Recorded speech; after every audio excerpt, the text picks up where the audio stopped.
मैं क्या की हाल है जसवंत यार, जसवंत की हाल है? बहुत बढ़िया जी, बहुत बढ़िया। होर की हाल है? बहुत जी बढ़िया। हुण किदों आउणे पाकिस्तान? ਇਹ ਜਦੋਂ ਤੁਸੀਂ ਸੱਦ ਲਓਗੇ ਉਦੋਂ ਆ। मैं तो कहना पड़िया च लगा। ਅੱਜ ਪਰ ਮੈਨੂੰ ਅਮਰੀਕਾ ਤੋਂ ਵੀਜ਼ਾ ਲਵਾਉਣਾ ਪੈਣਾ ਨੇ, ਇੱਥੋਂ ਲੱਗਦਾ ਨਹੀਂ ਮੈਂ ਉੱਥੋਂ ਜ਼ਰੂਰ ਆਊ ਤੁਹਾਡੇ ਕੋਲ। आओ तो हमें यार मौके बना दे मिल जा, जिंदगी का की किया जा सकता है। ਹੋਈ ਵੰਡ ਪੰਜਾਬ ਦੀ ਵੱਖ ਹੋ ਗਏ ਇੱਕ ਦੂਜੇ ਤੋਂ ਭੈਣ ਭਰਾ ਮੀਆਂ, ਮਿਲ ਸਕੇ ਨਾ ਮੁੜ ਕੇ ਉਮਰ ਸਾਰੀ, ਵਿੱਚੋਂ ਵਿੱਚ ਵਿਛੋੜੇ ਗਏ ਖਾ ਮੀਆਂ। ਸੋਚਾਂ ਸੋਚੀਆਂ ਰਹਿ ਗਈਆਂ ਵਿੱਚ ਸੀਨੇ, ਪੂਰੇ ਹੋਏ ਨਾ ਦਿਲਾਂ ਦੇ ਚਾਅ ਮੀਆਂ। ਨਹੀਂ ਭੁੱਲੇ ਮਜ਼ਾਰ ਉਹ ਧਰਮਸ਼ਾਲੇ, ਜਿੱਥੇ ਖਾਂਦੇ ਸਾਂ ਬੈਠ ਕੜਾ ਮੀਆਂ। ਜਿੱਥੇ ਤੁਰੇ ਸਾਂ ਮੋਢੇ ਨਾਲ ਲਾ ਮੋਢਾ, ਓਲੇ ਅੱਖਾਂ ਤੋਂ ਹੋ ਗਏ ਉਹ ਰਾਹ ਮੀਆਂ। ਜਿਨ੍ਹਾਂ ਰੁੱਖਾਂ ਦੀ ਛਾਵੇਂ ਸਾਂ ਬਹਿ ਰਹਿੰਦੇ, ਉਹ ਰੁੱਖ ਵੀ ਗਏ ਮੁਰਝਾ ਮੀਆਂ। ਦੋਸਤੋ, ਚੈਨਲ ਸਾਡਾ ਦੇਸ਼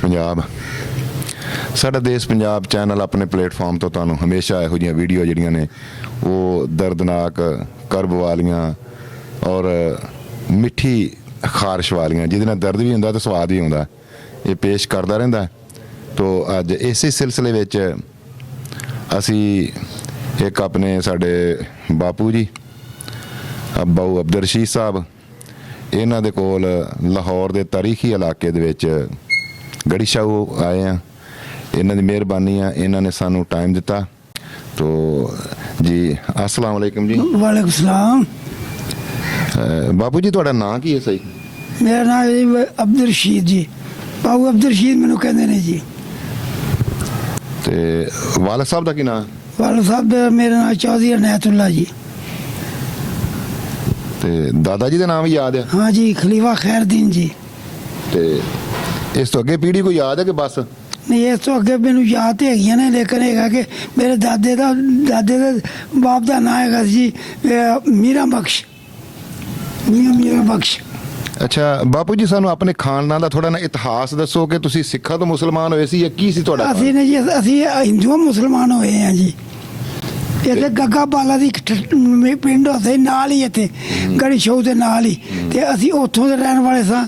ਤੇ ਸਰਦਾਰ ਮਹਾਰਾਜਾ ਰਣਜੀਤ ਸਿੰਘ ਦੇ ਵਕਤ ਦੇ ਵਿੱਚ ਅਸੀਂ ਜਿਹੜੇ ਸਨ, ਮੇਰੇ ਵੱਡੇ ਇਹ ਜਿਹੜੇ ਗਾਗਾ ਬਾਲਾ ਸਨ ਉਹ ਇੱਥੇ ਰਹਿੰਦੇ ਸਨ ਤੇ ਇਹਨਾਂ ਦੀਆਂ ਜ਼ਮੀਨਾਂ ਤੇ ਵਾਹੀ ਬੀਜੀ ਕਰਦੇ ਸਨ। ਪਿੰਡਾ ਮੈਂ ਕਹਿੰਦਾ ਵਾ ਜੀ, ਸਾਡੇ ਉੱਥੇ ਲੋਕ ਜਿਹੜੇ ਸਨ ਇਸ ਤਰ੍ਹਾਂ ਰਹਿੰਦੇ ਸਨ ਜੀ, ਇੱਕ ਘਰ ਦੇ ਫੈਮਿਲੀ ਹੁੰਦੀ ਹੈ ਜਿਸ ਤਰ੍ਹਾਂ, ਯਾਨੀ ਇੱਕ ਘਰ ਹੁੰਦਾ, ਭਾਵੇਂ ਉਹ ਹਿੰਦੂ ਹੈ, ਭਾਵੇਂ ਉਹ ਸਿੱਖ ਹੈ, ਤੇ ਭਾਵੇਂ ਉਹ ਮੁਸਲਮਾਨ ਹੈ। ਅੱਛਾ, ਆਪਣਾ ਤੁਹਾਡੇ ਜਿਹੜੇ ਵਾਲਦ ਸਾਹਿਬ ਸਨ ਚੌਧਰੀ ਅਨਾਇਤੁੱਲਾ, ਉੱਥੇ ਮਤਲਬ ਡੀਪੂ ਟਾਪੂ ਵੀ ਹੁੰਦਾ ਸੀ ਇਹਨਾਂ ਕੋਲ? ਨਹੀਂ, ਉੱਥੇ ਨਹੀਂ ਸੀ ਹੁੰਦਾ। ਉਹ ਕਾਰੋਬਾਰ ਕੋਲ ਮੇਰਾ ਵਾਲਦ ਸੀ ਵਾਹੀ ਬੀਜੀ ਕਰਾਉਂਦੇ ਹੁੰਦੇ ਸਨ। ਤੇ ਵੈਸੇ ਉੱਥੇ ਜਿਹੜੇ ਸਮਾਜੀ ਕੰਮ ਸਨ ਮੁਸਲਮਾਨਾਂ ਦੇ ਜਾਂ ਹਿੰਦੂਆਂ ਦੇ ਜਾਂ ਸਿੱਖਾਂ ਦੇ, ਉਹਦੇ 'ਚ ਵੱਧ ਚੜ੍ਹ ਕੇ ਹਿੱਸਾ ਲੈਂਦੇ ਸਨ। ਅੱਛਾ ਅੱਛਾ, ਸਹੀ ਹੈ। ਤੇ ਜਦੋਂ ਤੁਸੀਂ ਉੱਥੋਂ ਆ ਗਏ 47 ਤੋਂ ਬਾਅਦ, ਜੀ ਹਾਂ, ਤੇ ਫਿਰ ਕਿਹੜਾ ਬੰਦਾ ਤੁਹਾਨੂੰ ਮਿਲਣ ਆਇਆ? ਮੈਨੂੰ ਉਹ ਜੀ ਮੇਰੇ ਜਿਹੜੇ ਦੋਸਤ ਕਲਾਸ ਫੈਲੋ ਹੋਏ ਸਨ ਉਹ ਆਉਂਦੇ ਰਹੇ ਨੇ। ਉਹਦਾ ਨਾਂ ਹੈਗਾ ਸੀ ਜੀ ਸਰਦਾਰ ਗੁਰਦੀਪ ਸਿੰਘ। ਉਹ ਮਿਲਟਰੀ ਦੇ ਵਿੱਚ ਚਲੇ ਗਿਆ, ਮੈਂ ਆਪਣਾ ਇੰਡੀਅਨ ਫੋਰਸ ਹੀ ਚਲੇ ਗਿਆ। ਉਸ ਵੇਲੇ ਉਹ ਕੈਪਟਨ ਦੇ ਵਿੱਚ ਅਹੁਦੇ ਦੇ ਵਿੱਚ ਸਨ, ਤੇ ਉਹਨਾਂ ਨੂੰ ਡੈਪੂਟੇਸ਼ਨ ਉਹਨਾਂ ਨੇ ਅਹਿਮਦਾਬਾਦ ਦਾ ਪੁਲਿਸ ਕਮਿਸ਼ਨਰ ਬਣਾ ਦਿੱਤਾ। ਜਦੋਂ ਪੁਲਿਸ ਕਮਿਸ਼ਨਰ ਬਣ ਗਏ ਤੇ ਉਹ ਮੇਰੇ ਕੋਲ ਪਾਕਿਸਤਾਨ ਉਸ ਤੋਂ ਬਾਅਦ 4 ਦਫਾ ਆਏ ਨੇ। ਲਾਸਟ ਟਾਈਮ ਮੇਰੇ ਕੋਲ ਅੱਜ ਤੋਂ 3 ਸਾਲ ਪਹਿਲੇ ਆਏ ਨੇ, ਤੇ 2 ਰਾਤਾਂ ਮੇਰੇ ਕੋਲ ਉੱਥੇ ਰਹਿ ਕੇ ਗਏ ਨੇ। ਤੇ ਉਹਦਾ ਮੇਰਾ ਬੜਾ ਜਿਗਰੀ ਦੋਸਤ ਸੀ, ਉਹਦਾ ਵੱਡਾ ਭਰਾ ਸਰਦਾਰ ਦਰਸ਼ਨ ਸਿੰਘ, ਉਹ ਮਹਿਕਮਾ ਐਕਸਾਈਜ਼ ਐਂਡ ਟੈਕਸ ਜੀ ਨਹੀਂ ਚਾਹਿਆ ਸੀ ਅੰਮ੍ਰਿਤਸਰ 'ਚ, ਤੇ ਉਹ ਵੀ ਆਉਂਦਾ ਸੀ ਸਰ। ਅੱਛਾ ਦੋਸਤੋ, ਹੁਣ ਅਸੀਂ ਉਸ ਮਹਾਂਪੁਰਸ਼ ਦੀ ਗੱਲ ਕਰਾਂਗੇ ਜਿਨ੍ਹਾਂ ਨੇ ਇਹ ਸਾਰਾ ਸਾਡਾ ਮੇਲ ਸਾਜ ਬਣਾਇਆ ਔਰ ਸਾਨੂੰ ਇਹ ਸਾਦਤ ਬਖਸ਼ੀ ਕਿ ਅਸੀਂ ਬਾਪੂ ਜੀ ਬਾਊ ਰਸ਼ੀਦ ਸਾਹਿਬ ਦੇ ਕੋਲ ਆਏ। ਤੇ ਉਹ ਪਿੰਡ ਘਰਿੰਡਾ ਤੋਂ ਆਪਣਾ ਜਸਵੰਤ ਸਿੰਘ ਸੰਧੂ ਸਾਹਿਬ ਸੋਹਣ ਸਿੰਘ ਦੇ ਸਾਹਿਬਜ਼ਾਦੇ ਨੇ ਔਰ ਅਮਰੀਕਾ ਵਿੱਚ ਰਹਿੰਦੇ ਨੇ, ਔਰ ਉਹਨਾਂ ਨੂੰ ਬੜਾ ਹੀ ਆਪਣੇ ਪਿੰਡੋਂ ਗਏ ਹੋਏ ਲੋਕਾਂ ਨਾਲ ਪਿਆਰ ਆ। ਉਹ ਜਦੋਂ ਵੀ ਕਿਤੇ ਗੱਲ ਕਰਦੇ ਸਨ ਆਪਣੇ ਪਿੰਡ ਦੀ, ਔਰ ਖਸੂਸੀ ਤੌਰ 'ਤੇ ਚੌਧਰੀ ਅਨਾਇਤੁੱਲਾ ਦੀ ਗੱਲ ਕਰਦੇ ਸਨ, ਉਹਨਾਂ ਦੇ ਬੇਟੇ ਬਾਊ ਰਸ਼ੀਦ ਦੀ ਗੱਲ ਕਰਦੇ ਸਨ, ਤੇ ਮੈਂ ਸਮਝਣਾ ਕਿ ਜਿਹੜਾ ਉਹਨਾਂ ਦੇ ਦਿਲ ਵਿੱਚ ਪਿਆਰ ਆ ਬਾਊ ਰਸ਼ੀਦ ਨੂੰ, ਤੇ ਪਿਆਰ ਹੈ ਹੀ ਆ ਨਾ ਆਪਣੇ ਘਰਿੰਡੇ ਨਾਲ, ਲੇਕਿਨ ਜਿਹੜਾ ਘਰਿੰਡੇ ਵਿੱਚ ਰਹਿੰਦੇ ਹੋਇਆ ਉੱਥੋਂ ਦੇ ਮਹਾਜ਼ਰ ਲੋਕਾਂ ਦੇ ਨਾਲ, ਉੱਥੋਂ ਦੇ ਲੋਕਾਂ ਨੂੰ ਪਿਆਰ ਆ, ਉਹਦੀ ਹੱਦ ਆ। ਉਹਨੇ ਆਪਣਾ ਜਸਵੰਤ ਸਿੰਘ ਸੰਧੂ ਅਮਰੀਕਾ ਦੇ ਵਿੱਚ ਨੇ, ਉਹਨਾਂ ਦਾ ਬੇਟਾ ਇੱਕ ਅਮਰੀਕਾ ਵਿੱਚ ਰਹਿੰਦਾ, ਜ਼ਮੀਨ ਇੱਥੇ ਵੀ ਆ। ਤੋ ਲੇਕਿਨ ਅਮਰੀਕਾ ਵੀ ਉਹਨਾਂ ਨੂੰ ਯਾਦ ਨਹੀਂ, ਆਪਣਾ ਪੰਜਾਬ ਵੀ ਉਹਨਾਂ ਨੂੰ ਯਾਦ ਨਹੀਂ। ਔਰ ਜਦੋਂ ਉਹ ਗੱਲ ਕਰਦੇ ਨੇ, ਚੌਧਰੀ ਇਨਾਇਤੁੱਲਾ ਦੀ ਗੱਲ ਕਰਦੇ ਨੇ, ਤੇ ਉਹ ਜਿਸ ਤਰ੍ਹਾਂ ਉਹਨਾਂ ਦੇ ਆਂਸੂ ਆਏ। ਹੁਣ ਅਸੀਂ ਬਜ਼ੁਰਗਾਂ ਦੇ ਨਾਲ ਕੋਸ਼ਿਸ਼ ਕਰਾਂਗੇ ਕਿ ਇਹਨਾਂ ਦੇ ਪਿੰਡ ਘਰਿੰਡਾ ਦੇ ਵਿੱਚ ਗੱਲਬਾਤ ਹੋ ਜਾਵੇ। ਤੁਸੀਂ ਕਾਲ ਮਿਲਾਉਣੇ ਆ ਚੌਧਰੀ ਆਪਣਾ ਜਸਵੰਤ ਸਿੰਘ ਸੰਧੂ ਸਾਹਿਬ ਨੂੰ। ਅਗਰ ਉਹ ਕਾਲ ਤੇ ਆਉਣ ਹੋਏ ਤੇ ਅਸੀਂ ਜ਼ਰੂਰ ਬਾਬਾ ਜੀ ਨਾਲ ਗੱਲ ਕਰਾਂਗੇ। ਆਪਣਾ ਮਿਲ ਗਈ ਕਾਲ, ਉਮੀਦ ਹੈ ਕਿ ਹੁਣ ਉਹ ਆਨਲਾਈਨ ਹੋਣਗੇ। ਤੋ ਹੈਲੋ, ਅੱਛਾ ਜੀ, ਇਹ ਨੇ ਤੁਹਾਡਾ ਪਿੰਡ ਘਰਿੰਡਾ ਤੋਂ, ਤੇ ਇਹਨਾਂ ਨਾਲ ਹੁਣ ਜ਼ਰਾ ਗੱਲਬਾਤ ਕਰੋ। ਹਾਂ, ਪੁੱਛੋ ਆਪਣੇ ਪਿੰਡ ਦਾ ਹਾਲਾਤ। ਮੈਂ ਕਿਹਾ ਕੀ ਹਾਲ ਹੈ ਜਸਵੰਤ ਯਾਰ? ਜਸਵੰਤ ਕੀ ਹਾਲ ਹੈ? ਬਹੁਤ ਵਧੀਆ ਜੀ, ਬਹੁਤ ਵਧੀਆ। ਹੋਰ ਕੀ ਹਾਲ ਹੈ? ਬਹੁਤ ਵਧੀਆ। ਹੁਣ ਕਿਦੋਂ ਆਉਣਾ ਪਾਕਿਸਤਾਨ? ਇਹ ਜਦੋਂ ਤੁਸੀਂ ਸੱਦ ਲਓਗੇ ਉਦੋਂ ਆ। ਮੈਂ ਤਾਂ ਕਹਿੰਦਾ ਪਰ ਅੱਜ ਹੀ ਲਗਾ। ਅੱਜ ਪਰ ਮੈਨੂੰ ਅਮਰੀਕਾ ਤੋਂ ਵੀਜ਼ਾ ਲਵਾਉਣਾ ਪੈਣਾ, ਨੇ ਇੱਥੋਂ ਲੱਗਦਾ ਨਹੀਂ ਮੈਂ ਉੱਥੋਂ ਜ਼ਰੂਰ ਆਊ ਤੁਹਾਡੇ ਕੋਲ। ਉੱਥੋਂ ਆਵੇਂ ਯਾਰ, ਮੌਕੇ ਬਣਾ ਤੇ ਮਿਲ ਜਾ। ਜ਼ਿੰਦਗੀ ਦਾ ਕੀ ਕਿਹਾ ਜਾ ਸਕਦਾ ਹੈ? ਬਿਲਕੁਲ ਬਿਲਕੁਲ। ਬਾਪੂ ਜੀ, ਆਪਣਾ ਬਾਪੂ ਜੀ ਰਸ਼ੀਦ ਬਾਊ ਸਾਹਿਬ ਕਹਿੰਦੇ ਸੀ ਕਿ ਮਾਸਟਰ ਤੇਰਾ ਜਸਵੰਤ ਸਿੰਘ ਨਾਲ ਕਿਵੇਂ ਰਾਬਤਾ ਹੋਇਆ, ਦੱਸੋ ਜਰਾ। ਦੱਸੋ ਜੀ। ਇਹ ਮੇਰਾ ਜੀ ਇਹਨਾਂ ਨਾਲ ਰਾਬਤਾ ਇਸ ਤਰ੍ਹਾਂ ਹੋਇਆ ਵੀ ਮੇਰੇ ਦੋਸਤ ਦਾ ਲੜਕਾ ਹਰਵੰਤ ਸਿੰਘ ਸੰਧੂ ਮਾੜੀ ਬੇਗੇ ਤੋਂ, ਉਹਨਾਂ ਇਹ ਮਾਨਤਲੀ ਸਾਹਿਬ ਨੇ ਉਹਨਾਂ ਤੋਂ ਮੇਰਾ ਨੰਬਰ ਲਿਆ, ਤੇ ਫਿਰ ਮੇਰਾ ਇਹਨਾਂ ਨਾਲ ਰਾਬਤਾ ਹੋ ਗਿਆ। ਤੇ ਫਿਰ ਉਦੋਂ ਤੋਂ 440 ਸਾਡੀ ਫਿਰ ਇੰਨੀ ਪੀਚਵੀਂ ਗੰਢ ਪੈ ਗਈ ਆ। ਅੱਛਾ ਹਾਂਜੀ। ਤੇ ਮੈਂ ਉਦੋਂ ਤੋਂ ਮੈਨੂੰ ਇਹਨਾਂ ਦੇ ਖਿਆਲ ਬੜੇ ਵਧੀਆ ਲੱਗੇ। ਫਿਰ ਮੈਂ ਇਹਨਾਂ ਬਾਰੇ ਇੱਕ ਲੇਖ ਵੀ ਲਿਖਿਆ, ਚੌਧਰੀ ਮਾਨਤਲੀ। ਹਾਂਜੀ, ਉਹ ਪੰਜਾਬ ਟੀਮ ਦਾ ਇੱਕ ਮਤਲਬ ਆਪਣੇ ਹਫ਼ਤਾਵਾਰੀ ਅਖਬਾਰ ਹੈ, ਉਹਦੇ ਛਪਿਆ ਹੀ। ਫਿਰ ਉਹਦੀ ਨਕਲ ਵੀ ਮੈਂ ਇਹਨਾਂ ਨੂੰ ਭੇਜੀ ਆ। ਠੀਕ। ਬਾਕੀ ਪਿੰਡ ਬਾਰੇ ਦੱਸੋ, ਇਹਨਾਂ ਨੂੰ ਪਿੰਡ ਦਾ ਕੀ ਹਾਲਾਤ ਹੈ? ਪਿੰਡ ਦਾ ਕੀ ਹਾਲ ਹੈ? ਪਿੰਡ ਬਹੁਤ ਵਧੀਆ ਜੀ। ਸਾਡੇ ਪਿੰਡ ਦੇ ਵਿੱਚ ਇਸ ਵੇਲੇ ਜਿੰਨੇ ਵੀ ਮਤਲਬ ਪਹਿਲਾਂ ਕੱਚੇ ਮਕਾਨ ਹੁੰਦੇ ਸੀ, ਹੁਣ ਪੱਕੇ ਨੇ। ਠੀਕ ਜੀ। ਆਪਣੇ ਬਾਪੂ ਜੀ ਬਾਊ ਰਸ਼ੀਦ ਸਾਹਿਬ ਦਾ ਘਰ ਘੁਰ ਕਿਸੇ ਹਿਸਾਬ ਨਾਲ ਪਤਾ ਲੱਗ ਸਕਦਾ ਵੀ ਕਿੱਧਰ ਸੀ? ਨਹੀਂ, ਉਹਦਾ ਨਹੀਂ ਜੇ ਮੈਨੂੰ, ਕਿਉਂਕਿ ਮੈਂ ਉਦੋਂ 8 ਸਾਲ ਦਾ ਹਾਂ, ਉਦੋਂ ਮੈਨੂੰ ਪਤਾ ਨਹੀਂ। ਮੈਨੂੰ ਸਿਰਫ ਮਾਸਟਰ ਮਹਾਰਾਜਦੀਨ ਦੇ ਘਰ ਦਾ ਪਤਾ, ਉੱਥੇ ਕੀ ਇਹਨਾਂ ਦਾ ਮਾਟੇ ਘਰ ਮਾਟੇ ਮਹਾਰਾਜ ਦੇ ਘਰ ਦੇ ਬੈਕ ਸਾਈਡ ਤੇ ਸਾਡਾ ਘਰ ਸੀ। ਹਾਂਜੀ ਹਾਂਜੀ। ਤੇ ਉੱਥੇ ਅੱਜ ਕੱਲ ਕੀ ਆ? ਉਦੋਂ ਮੈਨੂੰ, ਹਾਂਜੀ, ਉੱਥੇ ਅੱਜ ਕੱਲ ਕੀ ਹੈ? ਬਾਊ ਮਹਾਰਾਜ ਦੇ ਜਿੱਥੇ ਘਰ ਸੀ ਉਹਦੇ ਬੈਕ ਤੇ ਅੱਜ ਕੱਲ ਕੀ ਆ ਹੁਣ? ਉੱਥੇ ਹੁਣ ਅੱਜ ਕੱਲ ਕੋਠੀਆਂ ਪੈ ਗਈਆਂ, ਨਵੇਂ ਆਪਣੇ ਲੋਕਾਂ ਨੇ ਕੋਠੀਆਂ ਪਾ ਲਈਆਂ। ਅੱਛਾ। ਤੇ ਇਹਨਾਂ ਦੀ ਜ਼ਮੀਨ ਦੇ ਬਾਰੇ ਪਤਾ ਵੀ ਕਿਹੜੇ ਪਾਸੇ ਹੁੰਦੀ ਸੀ ਆਪਣੇ ਬਾਊ ਰਸ਼ੀਦ ਹੋਰਾਂ ਦੀ? ਇਹਨਾਂ ਦੀ ਜ਼ਮੀਨ ਜਿਹੜੀ ਸੀ ਉਸ ਵਕਤ ਪੈੜੀਆਂ 'ਚ ਵੰਡੀ ਹੁੰਦੀ, ਕਿਉਂਕਿ ਸਾਲ 1952 'ਚ ਮਰਬੇਬੰਦੀ ਹੋਈ ਆ। ਉਦੋਂ ਫਿਰ ਪੈੜੀਆਂ ਇਕੱਠੀਆਂ ਹੋਈਆਂ। ਇਹਨਾਂ ਨੂੰ ਪਤਾ ਵੀ ਉਦੋਂ ਕੋਈ ਪੈੜੀ ਕਿਤੇ ਹੁੰਦੀ। ਬਿਲਕੁਲ ਸਹੀ ਹੈ, ਬਿਲਕੁਲ ਸਹੀ ਹੈ ਜਸਵੰਤ, ਬਿਲਕੁਲ ਸਹੀ ਹੈ। ਸਾਡੀ ਨਵੇਂ ਖੂਹ ਤੇ ਹੁੰਦੀ ਸੀ, ਰੋੜੀਆਂ ਵਾਲੇ ਖੂਹ ਤੇ ਹੁੰਦੀ ਸੀ, ਐਵੇਂ ਵਾਲੇ ਹੁੰਦੀ ਸੀ, ਤੇ ਉਹ ਨਾਰੋ ਵਾਲੇ ਹੁੰਦੀ ਸੀ। 5 ਖੂਹਾਂ ਤੇ ਸਾਡੀ ਪੈਲੀ ਹੁੰਦੀ ਸੀ। ਕਿਆ ਬਾਤਾਂ ਵੇਖਿਓ। ਵੜੀ ਵਾਲਾ ਖੂਹ ਹੁੰਦਾ ਸੀ ਸਾਡਾ, ਕੋਈ ਪਿੱਪਲ ਵਾਲਾ ਪਿੰਡ ਦੇ ਨਾਲ। ਆਪੇ ਬਲਵਾ ਲੈਣਾ। ਪਕਾਨੇ ਵਾਲਾ ਖੂਹ ਜਿਹੜਾ ਸੜਕ ਦੇ ਉੱਤੇ ਸੀ, ਉੱਥੇ ਹੀ ਸਾਡੀ ਪੈਲੀ ਸੀ। ਹਾਂਜੀ, ਪਕਾਨੇ ਵਾਲਾ ਖੂਹ ਆ। ਉਹਦੇ ਨਾਲ ਅਗਲੇ ਪਾਸੇ ਠੇਕ ਸੀ, ਕਬਰਸਤਾਨ ਹੈਗਾ ਸੀ। ਹਾਂਜੀ, ਠੇ ਦੇ ਉੱਤੇ ਕਬਰਸਤਾਨ ਸੀ ਤੁਹਾਡਾ। ਉੱਥੇ ਇੱਕ ਥਾਣੇਦਾਰ ਦੀ ਪੱਕੀ ਉਹ ਧੀ ਦੀ ਕਬਰ ਸੀ। ਉਹਦੀ ਧੀ ਦਾ ਐਕਸੀਡੈਂਟ ਹੋ ਗਿਆ ਸੀ ਉੱਥੇ, ਤੇ ਪਤਾ ਨਾ ਉਹਦਾ ਸ਼ਮੀਮ ਸੀ ਜਾਂ ਕੀ ਸੀ, ਉਹਦੀ ਪੱਕੀ ਕਬਰ ਹੁੰਦੀ ਸੀ ਕੱਲੀ। ਹਾਂਜੀ, ਉਹ ਮੈਂ ਵੇਖੀ ਆ ਜੀ, ਉਹ ਮੈਂ ਵੇਖੀ ਆ। ਬਾਕੀ ਪਿੰਡ ਵਾਲੇ ਲੋਕ ਤੇ ਯਾਦ ਆਉਂਦੇ ਰਹਿੰਦੇ ਨੇ ਜਿਹੜੇ ਗਏ ਨੇ ਪਿੰਡ ਛੱਡ ਕੇ। ਮੈਂ ਤੁਹਾਨੂੰ ਦੱਸਾਂ, ਮੈਨੂੰ ਤੇ ਖਾਸ ਕਰਕੇ ਅੱਛਾ ਬਾਪੂ ਜੀ, ਇੱਕ ਮਿੰਟ। ਤੁਸੀਂ ਜਦੋਂ ਆਪਣੇ ਇਹਨਾਂ ਦੇ ਵਾਲਦ ਸਾਹਿਬ ਨੂੰ, ਆਪਣੇ ਬਾਊ ਅਨਾਇਤ ਨੂੰ ਮਿਲਦੇ ਤੇ ਕੀ ਕਹਿੰਦੇ ਹੁੰਦੇ ਸੀ ਤੁਹਾਨੂੰ ਘਰਿੰਡੇ ਬਾਰੇ? ਕੀ ਨਹੀਂ ਭੁੱਲਦਾ? ਉਹ ਮੈਂ ਤੁਹਾਨੂੰ ਦੱਸਦਾ, ਜਦੋਂ ਚੌਧਰੀ ਸਾਹਿਬ ਮੈਨੂੰ ਕਹਿੰਦੇ ਆ ਵੀ ਜਸਵੰਤ, 2 ਵਾਰਾਂ ਮੇਰੀਆਂ ਅੱਖਾਂ ਵਿੱਚ ਅਥਰੂ ਆ ਜਾਂਦੇ ਨੇ।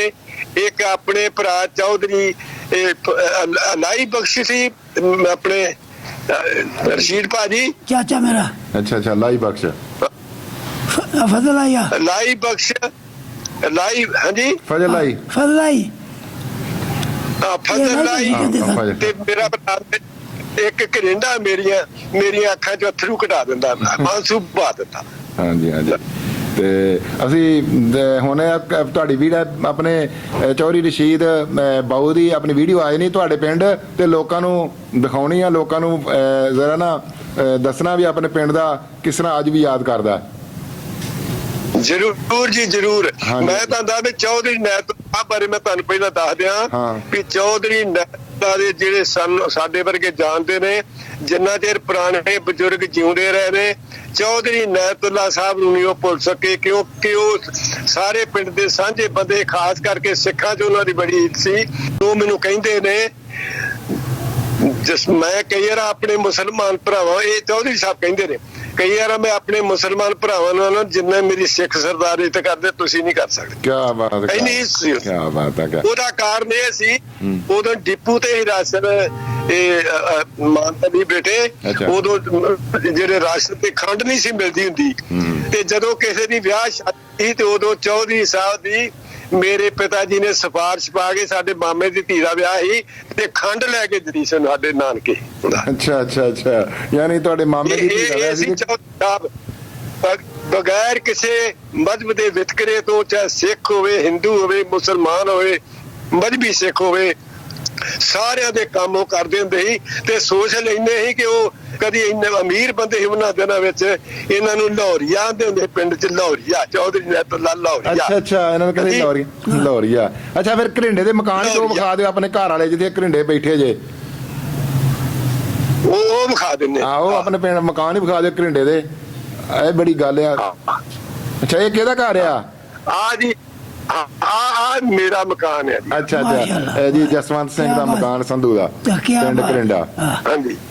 ਤੇ ਆ ਮੇਰਾ ਛੋਟਾ ਭਰਾ ਜਿਹੜਾ ਆ ਉਹ ਕੈਨੇਡਾ ਗਿਆ, ਆ ਵੀ ਅਸੀਂ ਉਹਨਾਂ ਦੇ ਘਰ ਇੱਥੇ, ਅੱਛਾ ਅੱਛਾ, ਮਤਲਬ ਵੀ ਉਹਦਾ ਸਵਾਦ ਦਿੱਤਾ। ਨਹੀਂ, ਘਰ ਤੋਂ ਪਤਾ ਲੱਗਦਾ ਵੀ ਕੈਨੇਡਾ ਗਏ ਨੇ।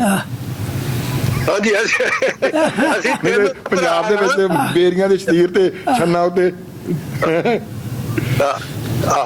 ਅਸੀਂ 3 ਭਰਾ ਆ, ਮੇਰੇ ਤੋਂ ਛੋਟੇ ਦਾ ਆ ਮਕਾਨ ਆ। ਅੱਛਾ ਅੱਛਾ ਅੱਛਾ, ਇਹ ਤੇ ਲੱਗਦਾ ਜੇ ਮੋਹਾਲੀ ਵਿੱਚ ਬਣਾਏ ਨੇ ਤੁਸੀਂ ਮਕਾਨ, ਪਿੰਡ ਤੇ ਲੱਗਦਾ ਹੀ ਨਹੀਂਗਾ। ਘਰਿੰਡਾ ਹੀ ਮੋਹਾਲੀ ਬਣ ਗਿਆ। ਹਾਂ ਹਾਂ। ਤੇ ਆ ਮੇਰੇ ਛੋਟੇ ਭਰਾ ਕੈਨੇਡਾ ਵਾਲੇ ਤੇ ਆ। ਅੱਛਾ ਅੱਛਾ, ਤੇ ਆ ਮੇਰਾ, ਹਾਂਜੀ, ਤੇ ਨਾਲ ਮੈਂ ਤੁਹਾਨੂੰ ਆਪਣੀ ਹਵੇਲੀ ਵਿਖਾਉਣਾ ਜਿੱਥੇ ਮੈਂ ਬਹਿਣਾ। ਹਾਂਜੀ ਹਾਂਜੀ। ਤੇ ਆ ਜਿਹੜੇ ਆ ਮੇਰੀ ਹਵੇਲੀ ਆ। ਅੱਛਾ ਜੀ, ਉਹ ਪਰਾਲੀ ਪਈ ਲੱਗਦਾ, ਪਤਾ ਜੱਟਾਂ ਦੀ ਹਵੇਲੀ ਆ। ਆ ਪਰਾਲੀ ਪਈ ਆ ਜਿਹੜੀ ਹਵੇਲੀ ਆ ਸਾਡੀ, ਤੇ ਆ ਸਾਡਾ ਸ਼ੈੱਡ ਆ, ਅਸੀਂ ਪਾਇਆ ਇੱਥੇ ਘਰ ਵਾਸਤੇ। ਅੱਛਾ ਅੱਛਾ, ਤਕੀਆ ਦਿਖਾ, ਤਕੀਆ ਕਿੱਥੇ ਆ? ਇਹ ਤਕੀਆ ਜਿਹੜਾ ਉਹ ਤਕੀਆ ਉਹ ਇੱਥੋਂ ਦੂਰ ਆ ਕੁਛ। ਕਿੰਨੇ? ਅੱਛਾ, ਸਾਨੂੰ ਪਤਾ ਹੁੰਦਾ ਪਹਿਲਾਂ ਹੀ ਤਕੀਆ ਜ਼ਰਾ ਆਪਣਾ ਬਾਊ ਦੇਖਦੇ ਤਕੀਆ। ਤੇ ਜਿਹੜਾ ਕੋਠੇ ਤੇ ਚੜ ਕੇ ਥੋੜਾ ਬਾਪੂ ਜੀ ਪਿੰਡ ਵਿਖਾ ਦਿਓ, ਕੋਠੇ ਚੜ ਕੇ ਕੈਮਰਾ ਘੁਮਾ ਦਿਓ। ਅੱਛਾ ਜੀ, ਹਾਂ, ਥੋੜਾ ਇਹਨਾਂ ਨਾ ਘਰਿੰਡਾ ਪਿੰਡ ਜਿਹੜਾ ਕੋਠੇ ਚੜ ਕੇ ਨਾ ਜ਼ਰਾ, ਤੇ ਆਪਣਾ ਇੱਕ ਵਾਰੀ, ਤਾਂ ਕਿ ਸਾਡੇ ਬਾਪੂ ਜੀ ਬਾਊ ਰਸ਼ੀਦ ਸਾਹਿਬ ਆਪਣੇ ਪਿੰਡ ਦਾ ਜਿਹੜਾ ਦਰਸ਼ਨ ਕਰ ਲੈਣ। ਤੇ ਮੈਂ ਕਰਾ ਦੇਣਾ ਹੁਣੇ ਦਰਸ਼ਨ ਕਰਾ ਦੇਣਾ। ਮੈਂ ਉੱਤੇ ਚੜ ਕੇ ਨਾ, ਸਾਰੇ ਟੌਪ ਤੇ ਚੜ ਕੇ। ਆਹੋ, ਬਿਲਕੁਲ। ਆ ਸਾਡੇ ਆ ਬੈਡਰੂਮ ਆ। ਅੱਛਾ, ਮਾਤਾ ਪਿਤਾ ਦੀ ਤਸਵੀਰ ਆ। ਸਰਦਾਰ ਸੋਹਣ ਸਿੰਘ। ਹਾਂਜੀ, ਸਰਦਾਰ ਸੋਹਣ ਸਿੰਘ, ਤੇ ਮੇਰੀ ਮਾਤਾ ਦਾ ਬਚਨ ਕੌਰ। ਅੱਛਾ ਅੱਛਾ, ਮਾਤਾ ਬਚਨ ਕੌਰ, ਮਾਸ਼ਾਅੱਲਾ। ਇੱਕ ਆ ਫੋਟੋ ਲਾਈ ਅਸੀਂ, ਜਿਹੜੀ ਮੇਰੇ ਨਾਲ ਲੱਥੀ ਹੈ ਇਹਨਾਂ ਦੀ। ਅੱਛਾ ਅੱਛਾ ਅੱਛਾ, ਇਹ ਜੇ ਪੜ੍ਹਦੇ ਰਹੇ ਤੁਸੀਂ ਉਦੋਂ ਦੀ ਆ? ਹਾਂਜੀ, ਤੇ ਆ ਫੋਟੋ ਬਾਅਦ ਲਾਈ ਜਦੋਂ ਸਾਡੇ ਕਾਕੇ ਦਾ ਵਿਆਹ ਹੋਇਆ ਸੀ। ਅੱਛਾ ਅੱਛਾ ਅੱਛਾ, ਤੇ ਹੁਣ ਮੈਂ ਤੁਹਾਨੂੰ ਉੱਤੋਂ ਵਿਖਾਉਣਾ।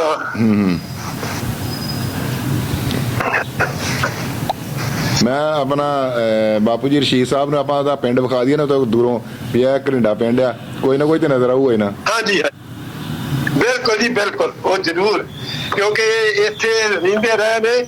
ਘਰਿੰਡੇ ਦਾ ਬੜਾ ਪਿਆਰ ਸੀ ਇਹਨਾਂ ਨਾਲ, ਤੇ ਮਤਲਬ ਜਿਹੜੇ ਸਾਡੇ ਚੌਧਰੀ ਸਾਹਿਬ ਸੀ ਉਹ ਤਾਂ ਇੰਨੇ ਪਾਪੂਲਰ ਸੀ ਘਰਿੰਡੇ ਵਿੱਚ ਵੀ ਮੈਂ ਤੁਹਾਨੂੰ ਬਿਆਨ ਨਹੀਂ ਕਰ ਸਕਦਾ। ਵੈਸੇ ਫੇਰ ਆਪਣੀ ਗੱਲ ਲਾਉਣ ਲਈ ਸੋਹਣੇ ਹੋ ਗਏ ਜੇ ਅਮਰੀਕਾ ਚੋਂ ਆਣ ਕੇ ਪੰਜਾਬ ਵਿੱਚ। ਮੈਂ ਪੰਜਾਬ ਵਿੱਚ ਆਣ ਕੇ ਸੋਹਣੇ ਹੋ ਗਏ ਜੇ। ਇਹ ਸੋਹਣੇ ਇੱਥੇ ਫਿਰ ਇੱਥੇ ਆਈਦਾ ਨਾ ਜਦੋਂ ਫਿਰ ਮਕਈ ਦੀਆਂ ਰੋਟੀਆਂ ਦਾ ਸਾਗ ਸੂਗ ਖਾਈਦਾ। ਸਹੀ ਗੱਲ ਆ, ਬਿਲਕੁਲ। ਅੱਛਾ ਆ ਵੇਖੋ ਆ ਪਿੰਡ। ਦੋ ਅੱਛਾ ਆ ਛੋਟੇ ਭਾਈ ਦਾ ਆ ਮੇਰਾ ਚਬਾਰਾ ਉੱਤੇ। ਅੱਛਾ ਅੱਛਾ ਇੱਧਰ ਆ ਜਿਹੜਾ ਆ ਪਿੰਡ ਆ। ਬਾਹਰ ਖੇਤ ਆ ਜਾਮਨੂ ਦਾ ਦਰਖਤ ਆ। ਅੱਛਾ ਅੱਛਾ ਆ ਹੀ ਜਾਉਣ ਨੂੰ ਦਰਖਤ ਨੇ ਜਿਹੜਾ ਘਰਿੰਡੇ ਦਾ ਉਹ ਖੇਤੇ ਇਹ ਪਿਆ। ਹਾਂ ਆ ਸਾਡੀਆਂ ਮੱਝਾਂ ਨੇ, ਮੱਝਾਂ ਗਾਵਾਂ। ਹਾਂਜੀ ਅੱਛਾ ਅੱਛਾ ਆ ਬੇਟੀ ਦਾ ਬਾਥਰੂਮ ਆ। ਆ ਸਾਡਾ ਜਿਹੜਾ ਹੈਗਾ ਤੂੜੀ ਵਾਲਾ ਅੰਦਰ ਤੇ ਡੰਗਰਾਂ ਵਾਲਾ ਅੰਦਰ ਆ। ਅੱਛਾ ਅੱਛਾ ਹੁਣ ਮੈਂ ਤੁਹਾਨੂੰ ਪਿੰਡ ਦੇ ਦਰਸ਼ਨ ਸਹੀ ਹੈ। ਉੱਤੇ ਚੜ ਕੇ ਕਰਾ ਦੇ ਉੱਤੇ ਜਿਹੜੇ ਕੋਈ ਨਹੀਂ 1 ਮਿੰਟ ਦੇ ਉੱਤੇ ਚਲੇ ਜਾਣਾ ਤਾਂ। ਹਾਂ ਉਹ ਉਤਲੀ ਚਬਾਰੇ ਦੇ। ਬਸ ਆ ਗਿਆ ਕਿ ਆ ਗਏ। ਹਾਂ ਉਤਲੀ ਉਤਲੀ ਛੱਤ ਤੇ ਗਏ। ਅੱਛਾ ਆ ਜੀ ਹੁਣ ਆ ਜੀ ਪਿੰਡ ਕਿਹੜਾ? ਆ ਜੀ ਸਾਹਮਣੇ। ਪਛਾਣਿਆ ਨਹੀਂ ਜਾਂਦਾ ਜੀ। ਹਾਂਜੀ ਪਛਾਣਿਆ ਨਹੀਂ ਜਾਂਦਾ। ਕਿਹੋ ਜਿਹਾ ਲੱਗਾ ਪਿੰਡ? ਕੀ ਬਾਤ ਹੈ, ਗੁਲਬਰਗ ਬਣਿਆ। ਉਹ ਜਿਹੜੇ ਸਾਹਮਣੇ ਗੁੰਬਦ ਤੇ ਦਿਸ ਰਿਹਾ ਨਾ, ਹਾਂ ਉਹਦੇ ਸਾਹਮਣੇ ਇਹਨਾਂ ਦਾ ਘਰ ਹੁੰਦਾ ਸੀ। ਕਿਹੜੇ ਉਹ ਗੁੰਬਦ ਆਪਣਾ ਉਹ ਚਿੱਟੇ ਗੁੰਬਦ ਉਹ ਦੋ ਨਜ਼ਰ ਆਉਂਦੇ ਬਿਲਕੁਲ ਉਹ ਗੁਰਦੁਆਰਾ ਸਾਹਿਬ ਦੇ ਨੇ ਮੇਰਾ। ਉਹ ਜਿਹੜੇ ਪਿੱਛੇ ਠੀਕ ਠੀਕ ਉੱਥੇ ਇਹਨਾਂ ਦਾ ਘਰ ਹੁੰਦਾ ਸੀ। ਲਾਲ ਚ ਠੀਕ ਠੀਕ ਹੈ। ਤੇ ਤਕੀਆ ਕਿੱਥੇ ਆ? ਕਿਹੜੇ ਪਾਸੇ ਹੁੰਦਾ ਹੈ? ਇਹਦੇ ਸਾਹਮਣੇ ਘਰ ਹੁੰਦਾ ਸੀ ਇਹਨਾਂ ਦਾ। ਠੀਕ ਠੀਕ ਯਾਨੀ ਉਹ ਇੱਕ ਪਿੰਡ ਦੀ ਇੱਕ ਸਾਈਡ ਦੇ ਉੱਤੇ। ਤੇ ਤਕੀਆ ਕਿਹੜੇ ਪਾਸੇ ਆ? ਤਖੀਏ ਇਧਰ ਆ ਜਿੱਥੇ ਉਹ ਦਰਖਤ ਆ ਨਾ ਸਾਹਮਣੇ, ਇਹਦੇ ਥੱਲੇ ਤਖੀਆ। ਨਹੀਂ ਆ ਜਿਹੜਾ ਖੰਭਾ ਜਿਹਾ ਲੱਗਾ ਲਾਲ ਰੰਗ ਦਾ, ਲਾਲ ਤੇ ਇਧਰਲੇ ਬੰਨੇ ਤੁਹਾਡੇ